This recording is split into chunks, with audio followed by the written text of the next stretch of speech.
नमस्कार दर्शकबिन, सगरमाथा टेलिभिजनको एसटिभी च्याटमा म यहाँहरूलाई हार्दिक स्वागत गर्दछु।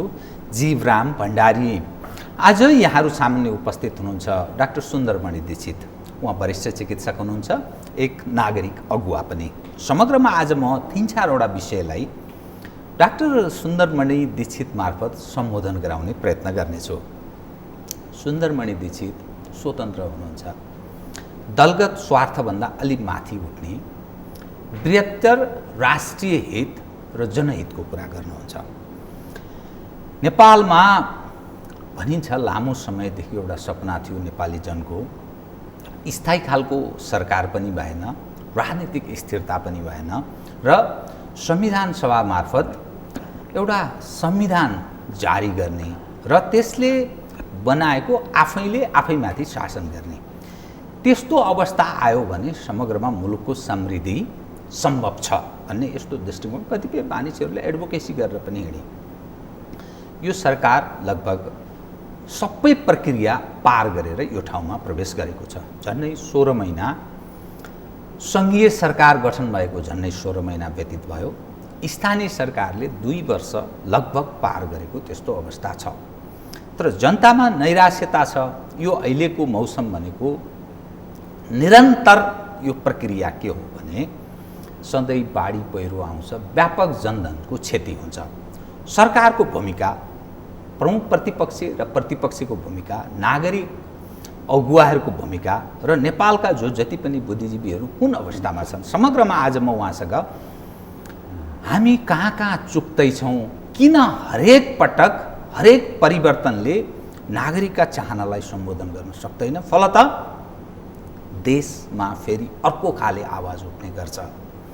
बाढी पहिरो, व्यापक जनधनको क्षतिदेखि लिएर सरकार र समग्र समाजको अहिलेको पछिल्लो अवस्थालाई केन्द्रमा राखेर उहाँसँग विश्लेषणात्मक आज कुराकानी गर्नेछु। सर्वप्रथम म उहाँलाई स्वागत गर्छु। स्वागत छ डाक्टर साहब। धन्यवाद, थ्याङ्क यू। मैले अब एज यहाँलाई मानिस यो ठाउँमा आउँदा दलगत स्वार्थमा लपेटेर कुरा गर्छन्, केही न केही आश गर्छन्, किन बोल्ने, यसो रिसाउँछ भन्ने दृष्टिकोण पनि राख्छन्। त्यसकारण बुद्धिजीवीहरू, सचेत नागरिकहरू, अगुवाहरू जसलाई समाजले पत्याएको छ, ती मानिसहरू पनि यसले जिब्रो चपाउँछन्। डाक्टर साहबसँग म आज एकदम प्रष्ट हो त डाक्टर साहब जिब्रो चपाउने व्यक्ति नै होइन, लोभ लालच कुनै नभएपछि मान्छे त्योभन्दा माथि उठ्छ। समग्रमा डाक्टर साहब अहिले बाढी पहिरोले बढी छन् मानिस, व्यापक जनधनको क्षति भएको छ, जनउत्तरदायी सरकार, लोक कल्याणकारी राज्य भनेर भन्छ। जनताका स्थानीय तहदेखि प्रदेश हुँदै केन्द्रसम्मको जनताका प्रतिनिधि छन्। तपाईको दृष्टिकोणमा यो जुन जनप्रतिनिधि छन् र यो सत्ता जुन छ, यो जनहितको सवालमा कति गम्भीर छ जस्तो लाग्यो तपाईँलाई? यो समग्र म अहिलेको लेटेस्ट घटनालाई जोडेँ, त्यसपछि अरू विषय म क्रमशः उठान गर्छु डाक्टर साहब। अब ओलीजीको अहिलेकै भाषणहरू सुन्यो भने त असाध्यै उनीहरू संवेदनशील छ, असाध्यै निर्देशन गई छ। सबैले त्यहाँ राहत दिने, मऱ्यो भने यति पैसा हामी दिने, माने बोलीमा हेऱ्यो भने त यति संवेदनशील त कुनै सरकारै हुन सक्दैन बोलीमा हेऱ्यो भने। अब घराइमा चाहिँ नि कतिसम्म त्यो तलसम्म पुगेर राहत साँच्चीकै पाउने व्यक्तिले कति राहत पाउँछ भन्ने कुरा चाहिँ नि त्यो ठुलो प्रश्न चिन्ह मेरो सामनेमा छ। किनभने हामीले पहिलेदेखि देख्यौँ सुकुम्बासी समस्या के भयो, आखिरमा कङ्ग्रेसको टाइमको त्यो सुकुम्बासी समस्या, भैँचालोको अर्थक्वेकको भिक्टिमको के छ पोजिसन अहिलेसम्म, त्यसभन्दा अघिल्लो भैँचालोको के छ त्यो पनि हेर्दै गयो भनेदेखि सरकारले निर्देशन दिन्छ, ल हो भन्छ, शब्द भन्छ, तर एक्चुअल पाउने मान्छे ठाउँमा पाउने पैसा पुग्दैन र बिचमा कसले कहाँ बाँडी चुरेर खान्छन् त्यो चाहिँ नि हामीले अहिलेसम्म हाम्रो भोगाइमा त्यही देखाएको छ। जुनसुकै सरकार आए पनि हामीले त्यही नै देखाएको छौँ। त्यसैले अहिले पनि निर्देशन दिनमा एकदम यो भयो त्यो भयो भन्नुमा त केही कन्जुसाइ नै छैन, तर त्यो व्यक्तिहरूले साँच्चै जुन ठाउँ पाउनुपर्ने हो तिनीहरूले पाएका छन् कि छैनन्, पाउनेवाला छन् कि छैनन्, र आखिरमा साँच्चीकै पाउँछ कि पाउनु भन्नेमा त ठुलो प्रश्न चिन्ह छ। मेरो विचारमा त अहिलेसम्म त्यो चाहिँ नि भएको चाहिँ मैले देखेको चाहिँ छैन।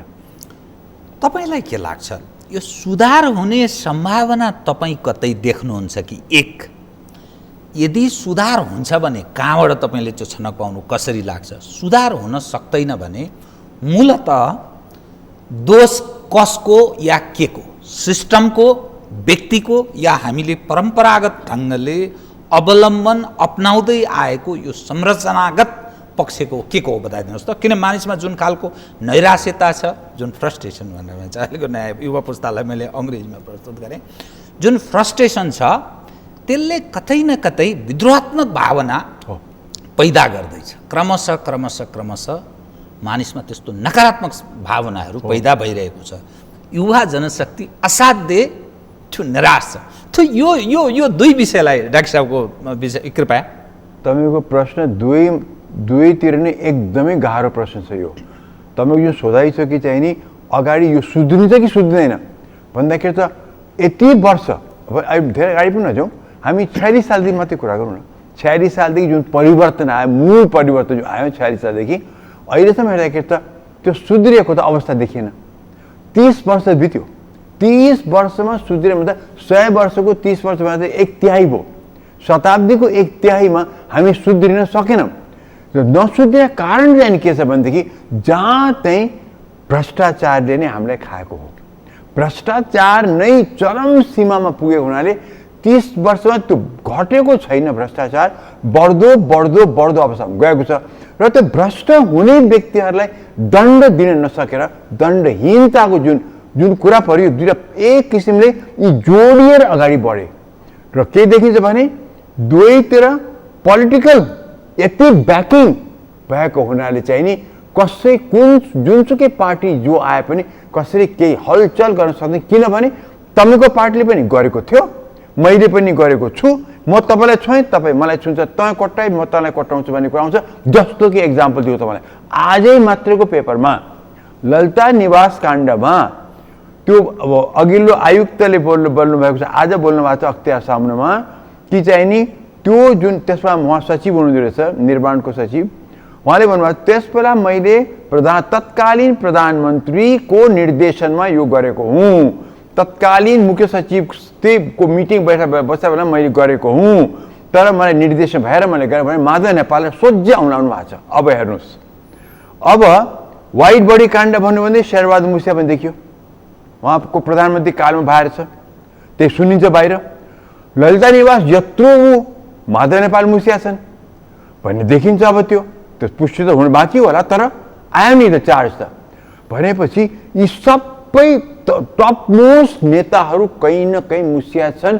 अनिखेरि तै भी चुप, मै भी चुप, गुपचुप हाम्रो राष्ट्रिय नीति नै भइसक्यो।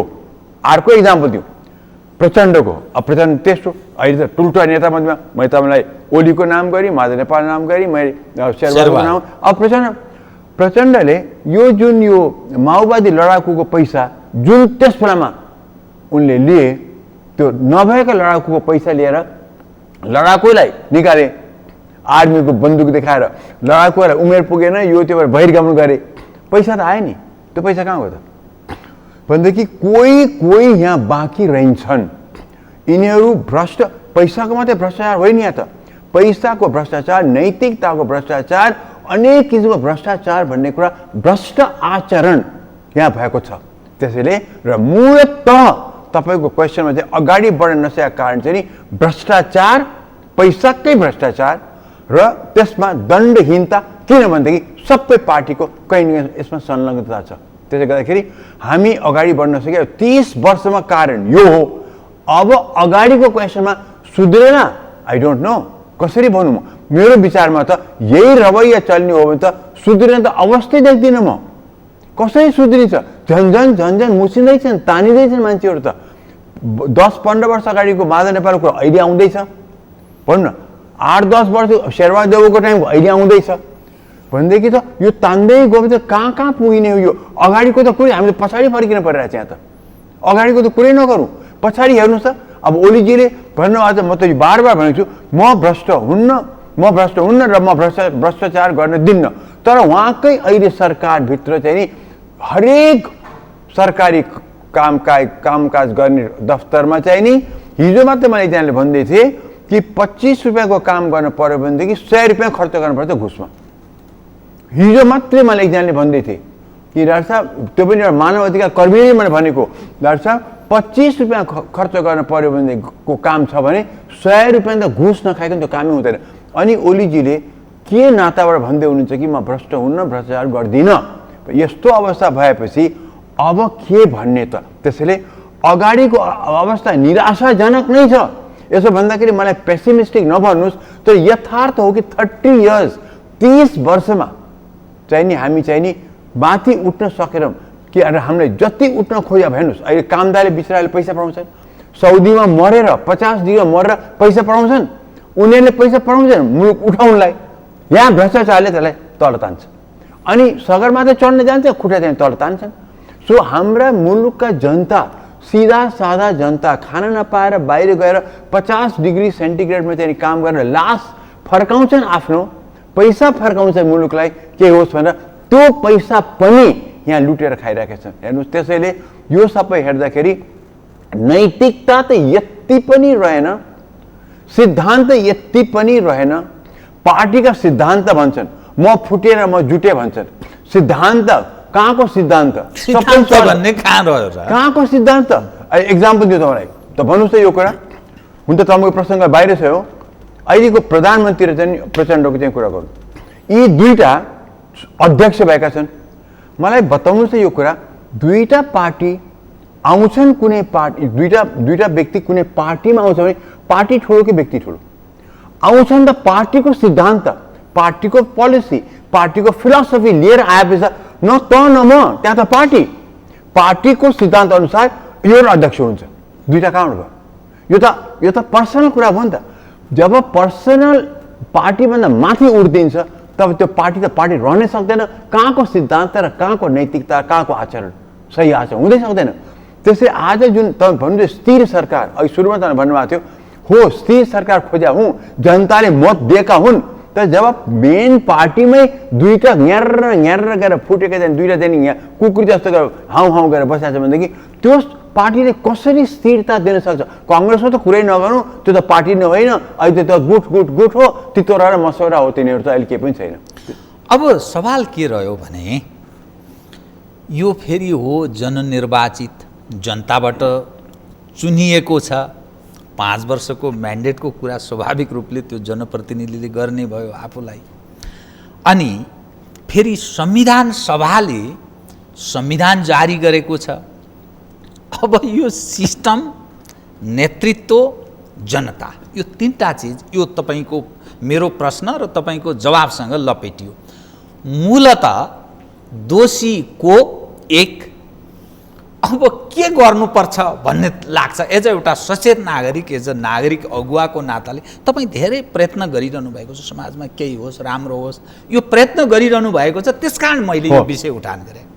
दोषी त डेफिनेटली जो राज्य गर्नेहरूमा उनीमा यही भ्रष्टाचार नै दोषी हुन् र ती राज्यहरू नै दोषी हुन् किनभने तिनी भ्रष्ट भए। म त औँलामा गर्न सक्दिनँ अहिले चाहिँ को चाहिँ नि भ्रष्ट छैन भनेर, औँलामा गर्न सक्दिनँ। कहीँ न कहीँ मुसिया छन्, एक आध होलान्, कतै बत्ती बालेर हेर्न पर्ने अवस्था भएको छ। सो दोषी भन्ने हो भनेदेखि जनताले स्थिर सरकार बनाउनु दियो, जनताले इलेक्सनमा पनि असाध्य एन्थुजियाजमबाट चाहिँ भोट दिएको हो, पठायो र राज्य गर तिमीहरू भनेर।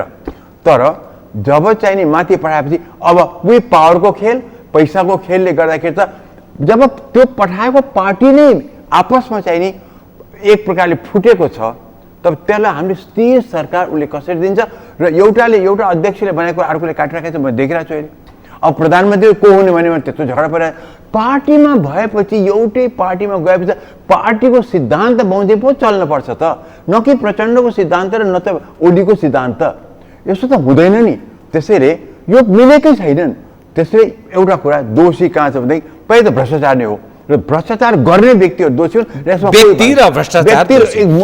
दण्डहीनता, सरकारबाट चाहिँ दण्डहीनता। अनि यो व्यवस्थाको सिस्टमको जो विषय, सिस्टमलाई के सिस्टम हेर्नुहोस्, सिस्टम लोकतन्त्र भन्ने सिस्टम, डेमोक्रेसी भन्ने संसारको सबभन्दा अहिलेको अवस्थामा सबभन्दा राम्रो सिस्टम हो। हिजो पनि डेमोक्रेसी भनिन्थ्यो हो, पञ्चायत कालमा भनेको थियो गाइडेड डेमोक्रेसी भनेको थियो, राणा शासनलाई पनि गाइडेड डेमोक्रेसी भन्यो। 46 पछिको डेमोक्रेसी त्यो पनि त डेमोक्रेसी नै हो।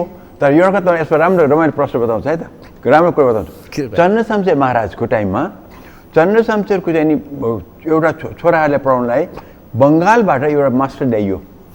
बङ्गालमा उनको नाम थियो अनिमेष चन्द्र राई चौधरी। उनले आएर पढाउँथे विष्णु शमशेर, मदन शमशेरलाई। र त्यस बेलामा अब ठ्याक्कै चाहिँ नि त्यसमा मलाई लाग्छ कि विष्णु शमशेर हो कि शङ्कर शमशेर हो। महाराज चन्द्र त्यहाँ लेखेर बसाएर छन्। यहाँ मास्टर पढाइरहेका छन् शङ्कर, विष्णु र मदनलाई। शङ्कर शमशेर सिनियर उसले के सोध्यो भनेदेखि होइन मास्टर साहब, हाम्रो यहाँको चाहिँ सिस्टम अफ गभर्मेन्ट के हो त, यो डिक्टेटरसिप हो कि होइन भनेर सोधेँ। अनि अनिमेष चन्द्र राई चौधरी यो मलाई भनेको कुरा सुन्दर, के भनौँ म, चन्द्र ती बसेका छन्, अब डिक्टेटरसिप हो त मैले के भन्नु त्यहाँ भन्दाखेरि मैले भने हाम्रो यहाँको सिस्टम चाहिँ नि it's a guided autocratic democratic system भनेर मैले भने। म अरू त के भनौँ, पञ्चायत कालमा त्यही भनियो। पञ्चायत तल्लो सालमा हेर्दा पञ्चायत त ज्यादै राम्रो थियो नि त, तर माथिबाट देउता कन्ट्रोल गरेपछि सिधै हाल्ने कुरा। सो पञ्चायतलाई पनि डेमोक्रेसी भनेको र हो पनि पञ्चायत डेमोक्रेसी। इन्डियामा पञ्चायत सिस्टम छ, इन्डियामा पञ्चायत सिस्टम छ, तल्लो गाउँमा पञ्चायत सिस्टम नै छ इन्डियामा पनि। त्यो भयो अब 46 सालपछि हो डेमोक्रेसी आएकै हो। तर डेमोक्रेसीमा चाहिँ खराब एउटा कुरा के छ भने डेमोक्रेसीमा हामी चुनेर पठाउँछौँ। चुनेर पठाएपछि हामीले भोट दिने मान्छेको हात र खुट्टा र हामी जिब्रो काटेर दिनुपर्दो रहेछ। किनभनेदेखि अब फर्काउने उपाय छैन। हामीले भने त्यही भयो ब्यालेट बक्समा त्यो स्ट्याम्प हाल्ने ठाउँमा एक ठाउँमा देऊ, यो कुनै पनि व्यक्ति म चाहन्न भने स्ट्याम्प हाल्न देऊ भनेर भन्दाखेरि त्यो मानेनन्। रिकल हाम्रो कन्स्टिट्युन्सीबाट मेरो चुनेको व्यक्तिले राम्रो काम गरेन भनेदेखि हामी त्यहाँबाट यतिजना मान्छे सही गरेपछि त्यसलाई फर्काउनु अवस्था दियो, त्यो पनि दिएनन्। भनेदेखि डेमोक्रेसी सबभन्दा सर्वश्रेष्ठ। तर डेमोक्रेसी चलाउने व्यक्तिहरू सही भएनन् भने त उनीहरूले आफ्नो दायित्व बुझेन भने खालि हक अधिकार मात्रै लिने, सुविधा मात्रै लिने र दायित्व बुझेनन्। यो अहिलेको हाम्रो अवस्थाको डेमोक्रेसीमा चाहिँ नि हाम्रो नेताहरूले जनताप्रतिको वफादारी त बुझेनन्, जनताको सेवाको बुझेनन्, जनताको मालिक भएर यिनीहरू बसेका छन्। त्यसैले दायित्व बुझेन, हक अधिकार बुझे। अहिले पार्लिमेन्टमा दसैँ खर्च उनीलाई चाहिसक्यो। अहिले पार्लिमेन्टमा अहिले नै दसैँ खर्च चाहिसक्यो उनीहरूलाई। अरू गो टु हेल, जनतालाई यता फ्लड छ ऊ छ मतलब छैन। तर मलाई चाहिँ तुरन्त पैसा देऊ भनेपछि आफ्नो सुख सुविधा हक अधिकार सबै थाहा छ। त जनतालाई चाहिँ जनतापट्टि चाहिँ उनको के हुनुपर्ने डेमोक्रेसीमा नोकर हो हामी, तिम्रो सेवक हो भने त्यो अवस्था चाहिँ आएन। तर साथसाथै जनताले पनि हक अधिकार बुझ्यो, आफ्नो दायित्व चाहिँ नि बुझेको देखिएन। जनताले पनि हामीले हाम्रो बाटोमा फोहोर गर्न हुँदैन, हामीले पानी ठिकसँग चलाउनुपर्छ, हामीले घर बनाउँदाखेरि अरूको मुहान सुकाउनु हुँदैन, हामीले ठुल्ठुला भवन बनाउँदाखेरि ढुङ्गे दारोहरूको चाहिँ नि आउने पानी स्रोत सुकाउनु हुँदैन। भनेपछि एकले अर्कोलाई ख्याल गर्नुपर्छ। डेमोक्रेसी भनेको for the people, by the people, of the people. मैले तपाईँको ख्याल गर्छु, तपाईँले मेरो ख्याल गर्नुहुन्छ। र जीवरामजी साँच्चीकै डेमोक्रेसी जेन्युन हो भने त सरकारै चाहिँदैन। किनभने त्यहाँ त एक व्यक्ति यस्तो डेमोक्रेटिक आफूले यसरी बाँधे आउँछ, जति आफूलाई बाँध्यो उति फ्रिडम हुन्छ। जति त्यो मुलुक सबभन्दा फ्री हुन्छ जहाँ चाहिँ जनताले आफूलाई बाँध्छन् तर सोसाइटीलाई फ्री बनाउँछन्। जुन अवस्थामा अहिले जुन देखिएको तस्बिरको यहाँले उल्लेख गर्नुभयो, भ्रष्टाचार छ, जनताप्रति उत्तरदायी हुने सवालमा जनप्रतिनिधिहरू हराएका छन्, कहाँ छन्, आफ्नो सुविधामा व्यस्त छन्, अर्थात् आफ्नो सुविधा भोगी भएका छन्। त यस्तो अवस्थामा यो सिस्टम ठेगी खाने भन्छ नि, सर्भाइभ गर्छ, चल्छ भन्ने लाग्छ तपाईँलाई? एक यससँगै जोडिन्छ अब केपी ओलीजी त जनताबाट फेरि निर्वाचित हुनुहुन्छ, म्यान्डेट त 5 वर्ष, संविधान त ऐन कानुन अनुसारै पनि उहाँलाई त्यो प्राप्त छ। त उहाँको जो विकल्पको कुरा गरिएका मानिसहरू छन्, तपाईँले नाम लिएकै मानिसहरू, प्रचण्डजी हुनुहुन्छ, माधव नेपालजी हुनुहुन्छ, अझ पर जाँदा यो धर्मराय भने फेरि शेरबहादुरजी प्रचण्ड अथवा अरूलाई मिलाएर उहाँको पनि आफ्नो खाले प्रयत्न छ, या मधेस केन्द्रित होलान्। त जो विकल्प भनिएका छन् अनि जुन अवस्था छ, यो सब सचित्र हेर्दा नि ठेगी खाने सवाल र यो तस्बिरले चाहिँ यो चाहिँ तपाईँको ब्रह्मले भन्छ नि, ब्रह्मले के भन्छ, यिनीहरू नेताहरू चाहिँ नि यो ठगी खाने कुरामा चाहिँ नि यिनीहरू सुध्रिनेवाला चाहिँ छैन। यो म पक्की मेरो ब्रह्म सम्झेर भनिदिन्छु कि तपाईँले जति अहिले नाम गर्नु कोही सुध्रिनेवाला चाहिँ छैन। पहिलो कुरा यो रामे नआए श्यामे आउँछ, श्यामे नआए फलाने आउँछ। त ओल्ड वाइन अङ्ग्रेजीमा भनिन्छ नि old wine in a new bottle, अथवा अङ्ग्रेजीमा अर्को उखान छ out of the frying PAN into the fire भने ताप्केबाट उछिनेर आगोमा जाने रे भने यस्तो अवस्था मात्रै हो। अहिले ओली गएर प्रचण्ड आए त्यही नै हो, केही फरक पर्दैन। ओली गएर सेरै आयो त्यही नै हो, केही फरक पर्दैन। ऊ गएर माधव नेपाल आयो भन्नुहोस् त। अघि सुरुमै तपाईँलाई यी चारैवटाको त मैले कहाँ चाहिँ के ओलीको बाहेक ओली ज्यादा भन्दिनँ, अरू बाँकी त मैले तपाईँ भ्रष्टाचारमा मुसिया बताएछु नि। अहिले सञ्चार माध्यम आएकोमा त सबै चाहिँ यो यति वर्षमा त सबैले कहीँ न कहीँ ठुलै काण्डमा मुसिसकेका छन् त। ओली मुसिया छैनन् अहिलेसम्म। ओली चाहिँ मुसिया छैन है। त्यसै ओलीले चाहिँ म भ्रष्ट गर्दिनँ भन्नेमा त आफैले भ्रष्ट नगरे पनि उनको आसेपासे गएका छन् कि त्यो भिन्दै कुरा हो। तर ओली मुसिया चाहिँ छैन है, त्यसमा मान्नपर्छ। त्यसैले तपाईँ चाहिँ भन्नुभएको छ नि यो सबैले गर्दाखेरि अब विकल्प ती पार्टीबाट आउनु पर्ने थियो हो। तपाईँलाई केही आश लाग्छ? नयाँ पुस्ताको युवा पुस्ता केही भनिन्छ नि, तपाईँलाई केही आशा लाग्ने कुनै आधार छ? कुरा मलाई हरेक चोटि सोधिया छ। म भन्छु होराइजनमा मैले दूरबीन लाएर हेर्दाखेरि म देख्दिनँ। आशा थियो एमालेमा, आशा थियो कति युवाहरू थिए, काङ्ग्रेसमा कति युवाहरू थिए, आशा थियो माओवादीमा थिए युवाहरू। तर के भइदियो भनेदेखि यो सबै गुटबन्दीमा पस्थे। जो भ्रष्ट नेताहरू छन् हरेकले आफ्नो आफ्नो च्यापे कि उनलाई पनि पावरमा टिक्नलाई त्यो युवा नेता चाहिँदो रहेछ। त उनलाई पनि खिलाउ पिलाउ गरेर उसलाई पनि समाते। अब यी यङ युवाहरू फस्न हुँदैन थियो। तर फर्स्ट एक्जाम्पल दिनु मलाई, जब चाहिँ सडकमा देख्नु भएको छ टाइममा 8 या 9 विद्यार्थी दलहरू एक भएर अगाडि बढे हुन् त। 8 या 9 विभिन्न पार्टीका आफ्नै पार्टीको सरकार भएको बेलामा पनि यी 8-9 विद्यार्थी एसोसिएसनहरू मिलेर चाहिँ सरकारमा विरोध गरे हुन् नि त। त्यो स्पिरिट मेरै पार्टी भए पनि मैले यो नेताले भ्रष्ट गरेको छ भने म विरोध गर्छु भने त्यो स्पिरिट जुन त्यो विद्यार्थीमा थियो त्यो नेतागण सेकेन्ड थर्ड फोर्थ राउन्ड नेतागणमा त्यो आइदिएन। त्यो आइदिए पनि हुन्थ्यो। त्यसैले त्यो नआउने बित्तिकै हामीले जो माथि आशा गरेका थियौँ सबै उनी पनि गुट पछि लाएर उनी गनायो भनेदेखि उनी यति सिनो भएर गनायो भनेदेखि यिनीहरू अलिकति चाहिँ नि गन्दा आएको छ। त्यसैले अब युवाहरूमा ऊ भएन, आशा छैन अनि थेगिने कुरा। अब थेगिने कुरा। त्यसैले अहिले लोकतन्त्रप्रति मान्छेहरूको आजको दिनमा यी सबै नेताहरूको कार्यशैली हेरेर यिनले जनताको नोकर नभएर सेवक नभएर मालिक भएर चाहिँ राज्य गरेर म राजा सरी नै गरेँ। अहिले त राजा रजुटा छ नि त। ज्ञानेन्द्र पो फ्याँक्यो, गणतन्त्र फ्याँक्यो। गणतन्त्र आयो भने चाहिँ नि ज्ञानेन्द्र फ्याँकेको हो, त राजतन्त्र फ्याँके होइन। राजतन्त्र त्यही छ, बालुवाटारमा पनि त्यही छ, उतापट्टि त्यहाँ शीतल निवासमा पनि त्यही छ, प्यारिस डाँडामा पनि त्यही छन्। राजाहरू फ्याँकिया रहन्छन्। राजा रजुटा त्यही जहाँको त्यही छन्, चन्द्र शमशेरहरू जहाँको त्यही छन्, हाम्रो दैनिक जङ्गबहादुर जहाँको त्यही छन्। खालि ज्ञानेन्द्र फ्याँक्या रहेछ हामीले, त्यो हामीले बिर्सिनु हुँदैन। त्यसै अहिले हामीमाथि हावी त यही राजा रजौटा नै भएका छन् नि। त्यसैले अहिले जनतामा साँच्चै भन्छु म तपाईँलाई एकदम लोकतन्त्रप्रति नै वितृष्णा फैलिँदै गएको छ। यी जसै अहिले तपाईँलाई भने नि कहाँ उज्यालो देखिन्छ। नेताहरू भ्रष्ट, जनताको सेवक होइनन्, मालिक राजा भएर हामी बसेका छन्। खालि विदेश भ्रमण, खालि सुख सुविधा, खालि भोग चलन, यति मात्रै उनको चाहिँ नि उसमा देखिन्छ। उनको चाहिँ उद्देश्य त्यति मात्रै छ। देश बनाऊ भने त हो, ओलीजीले भन्नुभयो घर घरमा ग्यास ल्याइदिन्छु, उहाँले भन्नुभयो म चाहिँ एकदम हावा यो रेल पनि ल्याउँछु। यो धेरै सपना त बाँडिदिनु। यो संयन्त्रबाट यो केही सम्भव छैन। कसरी हुन्छ जब तपाईँको चाहिँ नि पुरा कर्मचारी तलसम्म नै भ्रष्ट भएको छ, कसरी चाहिँ त्यो हुन सक्छ? अब तपाईँको दृष्टिकोणमा के त यो अर्को अवस्थामा प्रवेश गर्छ चाँडै या अलि समय लाग्छ भन्ने लाग्छ कि या यस्तै हो, यस्तै चलिरहन्छ, नेपाल यस्तै देश हो, के लाग्छ? नेपालीहरूको एउटा गजब चाहिँ छ। नेपालीहरूको गजब के छ भने चुप लाएर बस्छन्, सहन्छन्। त जब एक पोइन्ट आउँछ, क्रिटिकल पोइन्ट भन्ने कुरा छु मैले, त्यो जब जनताको क्रिटिकल पोइन्टमा हो अब चाहिँ भएन बा भने बुर्लुक्क चाहिँ उम्लेर चाहिँ सडकमा आउँदो रहेछ, त्यो मैले देखेँ। त्यसैले यो हामीले धेरैचोटि देखिसक्यौँ। 7 सालदेखि यता हामी चुप लाएर बसेको छ, ओ जनताले केही गर्दैन भनिरहेको छ, सबै जनता चाहिँ नि उठिहाल्दो रहेछ कि यो कदम त अर्को प्रसङ्ग भनौँ न। त यो चाहिँ नि जनता चुप लाएर चाहिँ बस्दैन भयो।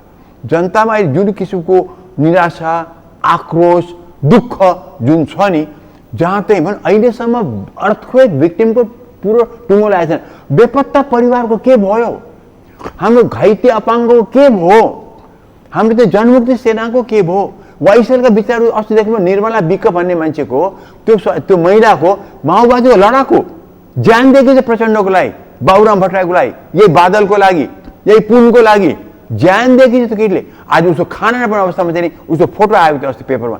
भनेदेखि यस्तो अवस्था भएपछि अनि मान्छे आक्रोशित कसरी नहुन्। त्यसैले आक्रोश बढ्दैछ, जनताको निराशा बढ्दैछ। अब यो कुन दिन उम्रेर आउन त सक्छ, तपाईँको क्वेसन कहिले आउला त्यो पक्कै आउँछ, कहिले आउँछ भन्न सक्दिनँ। तर यसै गरेर चुपला नेपालीहरू सधैँ जाने बस्ने त कुरै छैन, किनभने हामीले कहिले पनि बस्दा देख्यौँ। राणा शासन 104 वर्ष उसमा त आएको थियो उम्रिएर भनेदेखि त अरूको त कुरै नगर्नु। डाक्टर साहबलाई अर्को सन्दर्भ, पञ्चायत फाल्ने अभियानमा पनि तपाईँ अग्रपङ्क्तिमा उभिनुभयो है, एज अ नागरिक अगुवाको रूपमा। 62-63 को मुभमेन्टमा पनि तपाईँको अगुवाई भूमिका रह्यो। प्रश्न मानिसको के छ भने यत्रो व्यभिचार भइरहेको छ, डाक्टर साहबकै कुरा सुन्दा पनि सारास्थित सब लथालिङ्ग बतामुङ्ग छ, जनताप्रति उत्तरदायी छैनन्, राष्ट्रप्रति जिम्मेवार छैनन्, संविधान ऐन कानुन सब बोल्छन्, काम केही गर्दैनन्।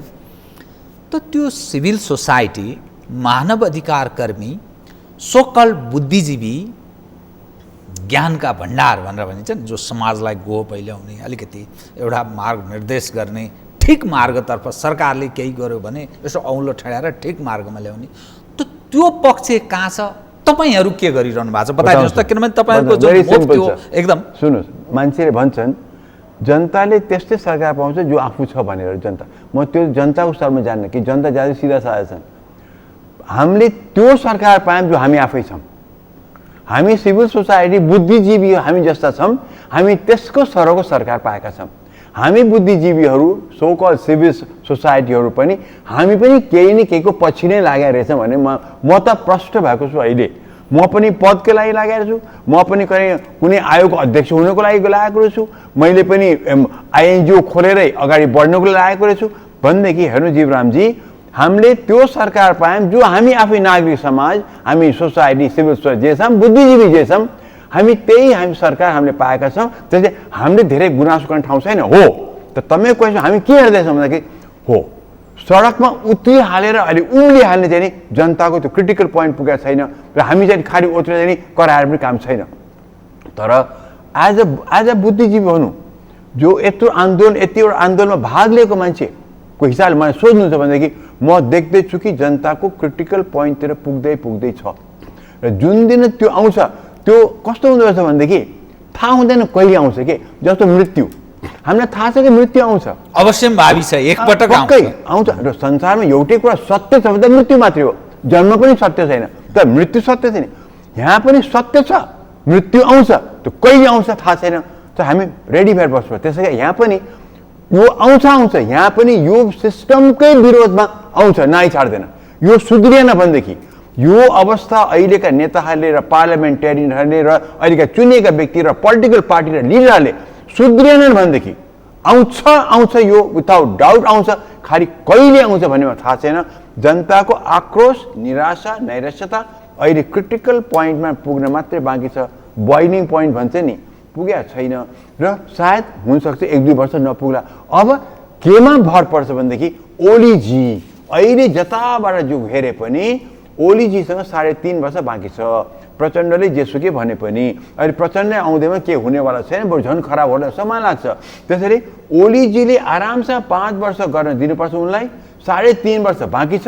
ओलीजीको अब सपना नबाँडेर उनले नयाँ व्रतबन्ध गरेर, जसरी मान्छे व्रतबन्ध गरेपछि दुईजो हुन्छ नि, नयाँ जिन्दगी ल्याउँछ नि, ओलीजीले अब नयाँ जिन्दगी लिएर अगाडि पुरा आफ्नो कार्यशैली चेन्ज गरेर अब त विकास कहाँ भयो के भयो, अस्ति उहाँले सुरु त गर्नुभयो, अब मलाई खालि यो के भएन र त्यो भएन म सुन्न चाहँदैन भन्नुभयो नि।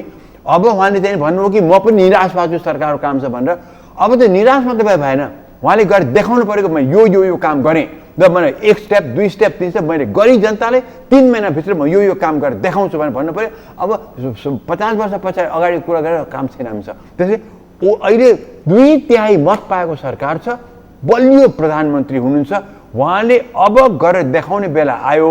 उहाँको सल्लाहकार फेर्नुहुन्छ फेर्नुहोस्, मन्त्रीहरू फेर्नुहुन्छ भने फेर्नुहोस्, तपाईँले चाहनुहुन्छ भने जो पनि फेर्नुहोस्, तर तपाईँलाई पावर दिएको छ जनताले, तपाईँ गरेर देखाउनु। 3.5 वर्षमा मान्छेले जे पनि गर्न सक्छ। अमेरिकाको प्रेसिडेन्टको त 4 वर्ष हो नि, तपाईँले भर्खर 6 महिना 5 कर बाद भट्टाएको छ। तपाईँ गरेर देखाउनुहोस्, जनताले साथ दिन्छ।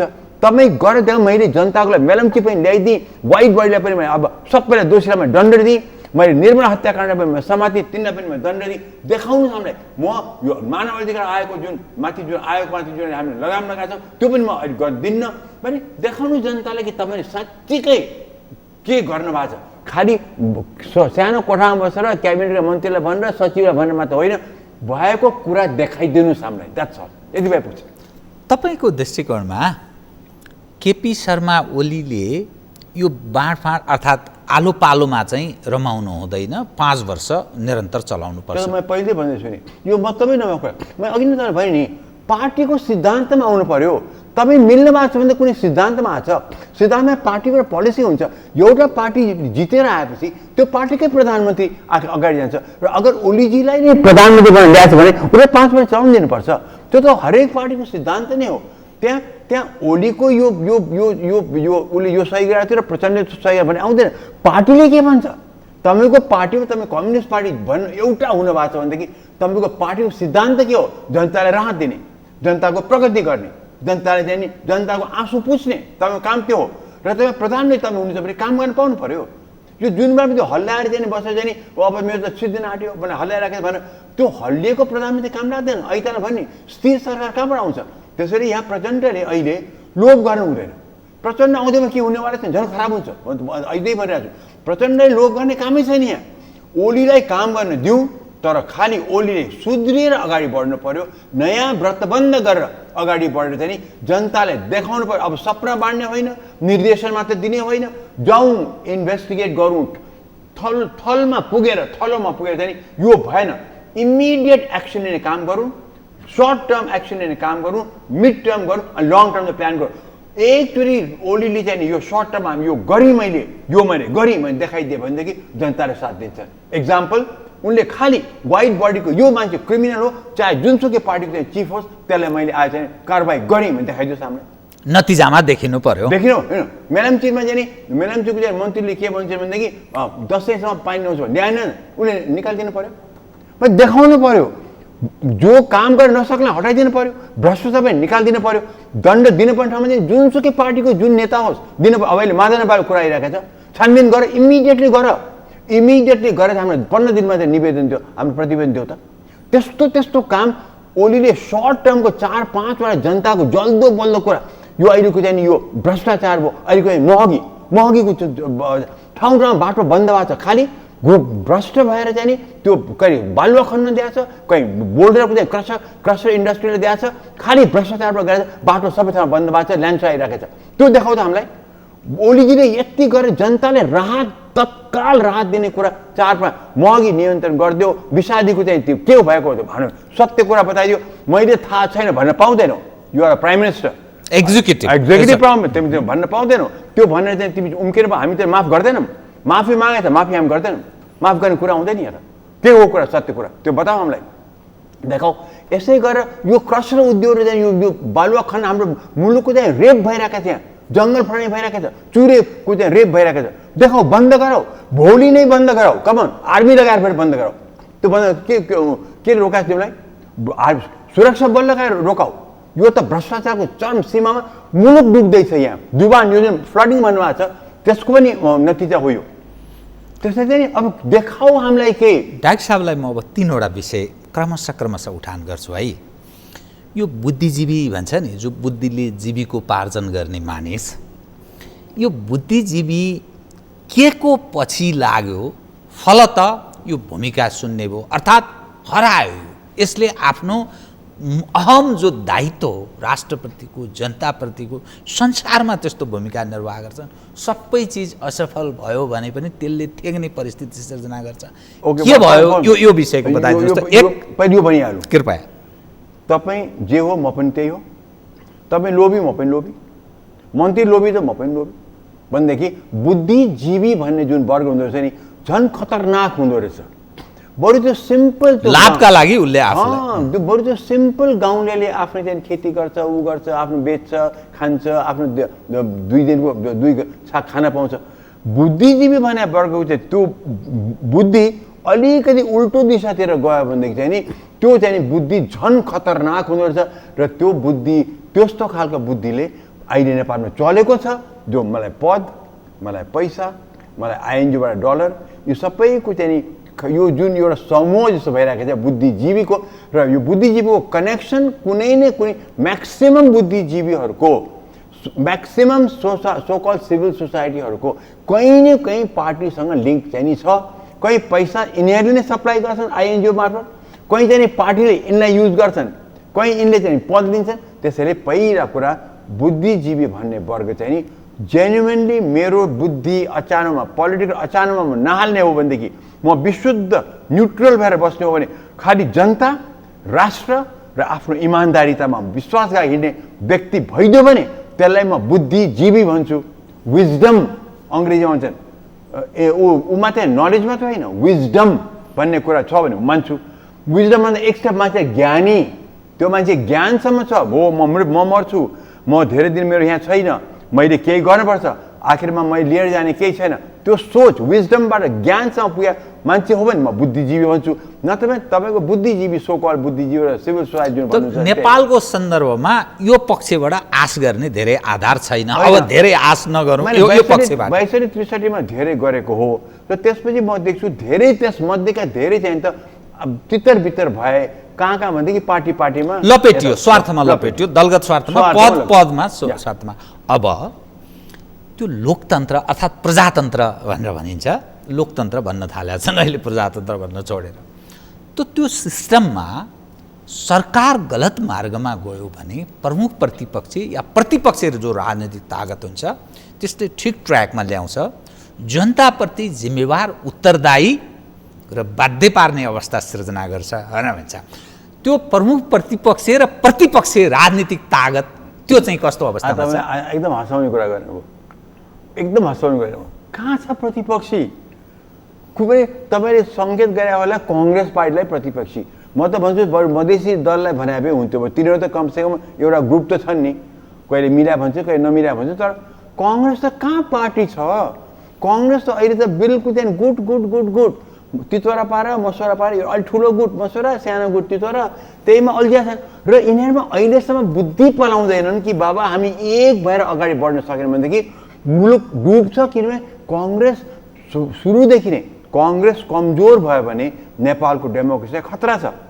आज पनि नेपालको डेमोक्रेसीलाई खतरा हुने आउने अवस्था छ, किनभने प्रतिपक्ष नै भएन।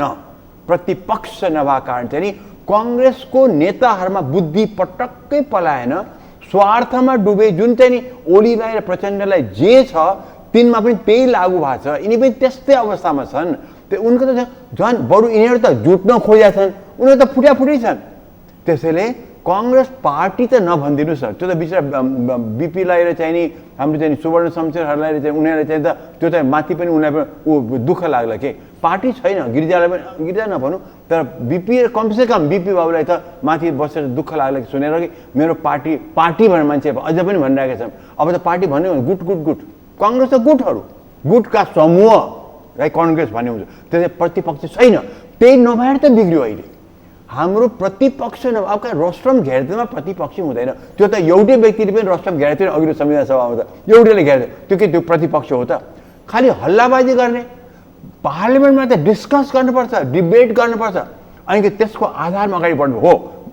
पक्षले मान्दैन तर डिबेट गर्दा मेरो अधिकार हो। म अटल बिहारी वाजपेयी जब 2टा मात्रै सिट थियो 550 पार्लियामेन्टमा इन्डियामा, अटल बिहारीको त्यो स्पिचहरूलाई नेहरूले समेत मान्यता दिन्थ्यो, किनभने उसले रोस्टम त घेर्दैन थियो नि। अटल बिहारी वाजपेयीले रोस्टम घेर्दैन थिए, उनी त्यसको मात्र 2टा सिट थियो, 2टा मात्रै थिए र तिनीहरू त्यो अटल बिहारी खास गरी चाहिँ उनले जब त्यो तर्कसहित चाहिँ त्यो अगेन्स्ट द कङ्ग्रेस, त्यस बेलाको कङ्ग्रेस जवाहरलाल नेहरूले के भनेको थाहा छ, हि भावी प्रधानमन्त्री यो हो भनेको छ।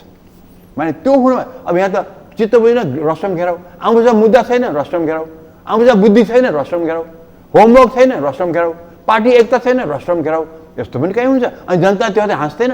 अनिखेरि जनतालाई नट ओन्ली पक्षबाट प्रतिपक्ष तर्फबाट पनि निराशा भएको छ यो डेमोक्रेसीमा, हुने नै भयो। अब कार्यक्रमको ठिक अन्त्यमा आएँ त यो समग्र तस्बिर जुन मैले बताएँ, तर यथार्थ आजको दिनमा के छ भने बाढी पहिरोले नेपाली जन पीडित छन्, दुखी छन्। सरकारी संवेदनशीलता, राजनीतिक वृत्तका मानिसहरू जो जनप्रतिनिधि हुन् ती पीडित मानिसको दुःखमा मलमपट्टि लगाउन गएका छैनन्। त यस्तो अवस्थामा एज एउटा तपाईँ समाजको उत्थान चाहने, समाजको भलाइको कुरा गर्ने मानिस, लोभ लालचभन्दा अलिक माथि उडेको व्यक्ति त के ठान्नुहुन्छ, के गरिनुपर्छ र आफ्नो तर्फबाट एज अ नागरिकको तर्फबाट कस्तो भूमिका निर्वाह हुनुपर्छ, यो अहिलेको ज्वलन्त विषयलाई मैले उठान गरेँ। एउटा कुरा त पहिलो कुरा, हरेक वर्ष यो बाढी पहिरो किन जान्छ, नम्बर 1 त्यो सरकारले इमिडिएटली हाई पावर कमिसन राखेर चाहिँ नि विज्ञहरूलाई, खालि यो नेता गर्न राखेर होइन, विज्ञ फ्लड कन्ट्रोल कसरी गर्ने, यो किन यस्तो भएको छ, बाढी पहिरो किन भइरहेछ, किन पहिरो गएको छ, किन क्रसर उद्योगलाई हामी रोक्न सक्दैनौँ, किन बालुवा खनन रोक्न सक्दैन, त्यो गरेर नम्बर 1 त्यो गर्नु पऱ्यो। नम्बर 2 भारतसँग एकदम कुरा गर्नु पऱ्यो। भारतसँग खास गरी युपी र बिहारको चाहिँ जुन एरिया छ त्यहाँ अनेक ठाउँमा चाहिँ रोकावट आएको छ भन्ने त क्लियरली थाहा छ। त्यसको लागि हो उनलाई पनि समस्या छ, मलाई थाहा छ, उनले पनि आफ्नो चाहिँ नि किसानलाई बचाउनु खोज्छ नि, तर हामीलाई पनि समस्या छ। त्यसको लागि त भारतसँग मैत्रीपूर्ण हिसाबले विज्ञहरूको राम्रो होमवर्क गरेर यति क्युसेक पानी हामीबाट आउँछ, बाढीमा यति क्युसेक पानी हामीबाट जान्छ, तिमीको यति आउँछ, अब यसो गरेर मिलेर चाहिँ हामी यसलाई फर्काउँ या कुललाई उता फर्काउँ भनेर त्यस्तो किन गर्न नसकेको सरकारले? खालि भारतसँग कि झगडा गर्ने कि चाहिँ लम्पसार पर्ने, त्यस्तो त होइन नि। विज्ञहरू राख, खालि चाहिँ यो मन्त्रालयका मान्छे भन्दैमा हुँदैन, गएर चाहिँ विज्ञ राखेर तथ्याङ्क सहित साइन्टिफिक कुरा गरेर चाहिँ भारतसँग एरिया स्टडी गर, तिम्रो यो बाँधले हाम्रो अवरोध गराएको या तिम्रो यो ठाउँबाट हाम्रो निकास दिन सकेन भनेर। खास गरिकन अहिले यो बाढी पहिरो एकातिर त अफकोर्स दैविक कुरा छ, अर्कोतिर त भारततिरको अवरोधले पनि भएको छ। त्यो त भारतसँग राम्रोसँग कुरा गरेर उनलाई पनि हानि नहोस्, हामीलाई पनि हानि, मित्र भनेको त्यो जीवरामजी, उसलाई पनि हानि नगरौँ, मलाई पनि हानि नहोस्, यसो गर्नु। तर मलाई असर हुँदाखेरि हानि पनि हुनु हुँदैन र उसले आफ्नो असर गर्दाखेरि मलाई हानि पुर्याउनु हुँदैन। त्यसैले यो कुरा आफ्नो भित्र के गर्नुपर्छ त्यो हेर्नु पऱ्यो। किन बाढी पहिरो भएको छ, किन यस्तो चाहिँ ल्यान्डस्लाइड गइरहेको त्यो गरौँ। नम्बर 2 कहाँ बाँध बनाउँछ बनाऊ, हामीले पनि बनाउनु पऱ्यो, तटबन्धन बनाउनु पऱ्यो। त्यो कोही वास्तै गर्दैन, कोही पनि खालि पैसा आफूले खाना आफै होसार्नमा लागिरहेका छन्। र थर्ड चाहिँ सम्बन्ध भारतसँग भएको र भारतसँग त मिलेर चाहिँ नि अगाडि बढ्नुपर्छ। भारतसँग राम्रोसँग साइन्टिफिक तौरमा बुद्धि भएका व्यक्तिहरू गएर कुरा गर्छ, होमवर्क पुरा लिएर जो महाकाली सन्धि या लिपुलेको कुरा जस्तो होइन, होमवर्क गरेर जाउँ। पुरा यति माइल यति एरियामा यति पानी यसरी आउँछ, तिम्रोमा यति रोकिन्छ, हाम्रोमा यति आछ भने त्यसरी हामीले साइन्टिफिक गरौँ। त्यति गऱ्यो भनेदेखि मेबी चाहिँ धेरै राम्रो छ। र जहाँ जहाँ हामीले सरकारले काम गरेको छ त्यहाँ भ्रष्टाचारले ठाउँ ठाउँमा फुटेको भन्छ, त्यस पनि सरकार रोकथाम गर्नुपर्छ। त्यहाँ तपाईँ लाग्दैन कि पैसा आउँछ, त्यसलाई कमिसन आउँछ। केही सुधार हुने आश गरौँ हामी त। अब यति मात्रै गर्न सक्छौँ, अरू केही गर्न सक्दैनौँ। त्यसको पनि प्रतीक्षा गरौँ। क्रिटिकल पोइन्ट नआउन्जेलसम्म मृत्यु त आउँछ, हेर्नुहोस्, क्रिटिकल पोइन्ट नआउन्जेलसम्म हामी प्रतीक्षा गरेर बस्छौँ र आयो भनेदेखि साथ दिने। हस्, धन्यवाद डाक्टर साहब। हस्, आदरणीय दर्शकवृन्द, उहाँ हुनुहुन्थ्यो डाक्टर सुन्दरमणि दीक्षित, वरिष्ठ चिकित्सक, एउटा नागरिक अगुवा, पछिल्लो देखिएको विविध दृश्य उप विश्लेषणात्मक कुराकानी गर्दै म लगायत मेरो सम्पूर्ण युनिटलाई कार्यक्रमबाट बिदा दिनुहोस्। तर सगरमाथा टेलिभिजन हेर्दै रहनुहोला। नमस्कार।